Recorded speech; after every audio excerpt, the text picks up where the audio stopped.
लोग एक बार ना ड्राइविंग सीख के ऑफिस से हम घर की ओर जा रहे थे, पर एक लड़का आया पीछे से, उसने मतलब पीछे हाथ लगाया और काफ़ी लोग भी थी, लेकिन सब सुन रहे थे, बस यही बोल रहे थे कि चुप हो जा, लेकिन कोई सपोर्ट नहीं किया।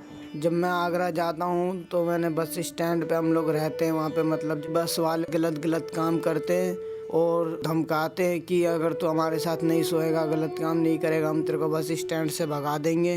मेरी मम्मी मुझे मार के जब भगा देती थी, घर में सोने नहीं देती थी मुझे, तो मैं कहीं जाती थी सोने के लिए तो एक लड़का और था जो मुझे जगह देता था सोने के लिए, लेकिन वो उसी शर्त पे देता था जब वो मेरे साथ इस तरीके से रहता। जब मैं नोएडा में पहले रहता था, एक गेस्ट की शादी थी तो मैं वहाँ शादी में गया था, तो वहाँ पर जो मतलब लड़के थे हम सब, तो रात को जब सो रहे थे वहाँ पर, तो एक लड़का आया तो वो कह रहा भाई मैं भी तुम्हारे पास सोऊंगा। वो लड़का फिर मैं और मेरे दोस्त थे उनके साथ गलत हरकत करने लगा, उनके पैंट्स खोलने लगा, जांघों पे हाथ फेरने लगा, तो फिर हमको लगा कि लड़का ठीक नहीं, फिर हमने सड़क कर दिया। के बड़े बड़े लड़के थे, लड़के ले गए थे और छत के ऊपर ज़बरदस्ती सेक्स कर रहे थे। मैंने बहुत से लोगों की मदद भी लेना चाही, लेकिन मदद नहीं मिल पाई। तो एक बाइक वाला लड़का था, तो उसने ऐसी बात बोली कि मैं मेरी फ्रेंड एकदम शॉक्ड हो गई कि ऐसा बोला उसने कि अंदर की चीज़ तुमने पहन रखी है क्या।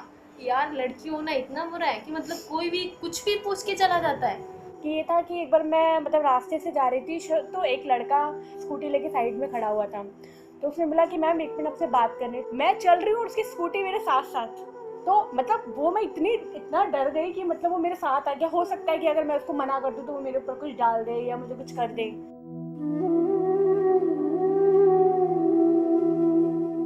और वो एक लड़के के साथ रहता था, टीन पे सोता था, क्योंकि नीचे सोता था, पुलिस वाले मार के भगा देते थे। वो इसी मजबूरी से वो उसके साथ शोषण होता था। कोई भी बच्चा होता है, नशा जब कर लेता है ना, तो उसे इतनी खबर नहीं रहती वो लड़का कहाँ है क्या नहीं, उसके साथ क्या हो रहा है। बहुत से लड़के उसको नशे की हालत में ज़बरदस्ती कर लेते हैं। यौन शोषण, कोई बच्चों से ज़बरदस्ती लिंक पकड़वाना। दूसरा है ज़बरदस्ती सेक्स, ज़बरदस्ती गले लगाना, असहज करना, इशारों से यौन शोषण करना, फोन पे असली बातें करना, बुल्लू फिल्म बनाना, शब्दों से धमका के भी यौन शोषण करना।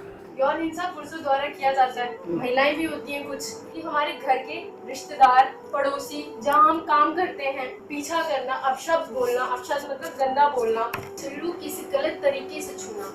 मतलब शोषण एक ही तरीके से नहीं होता कि मतलब हम लोग सोचते हैं यौन शोषण एक ही तरीके से होता है लिंक द्वारा, लेकिन यौन शोषण बहुत तरीके से होता है। जैसे अभी बताया,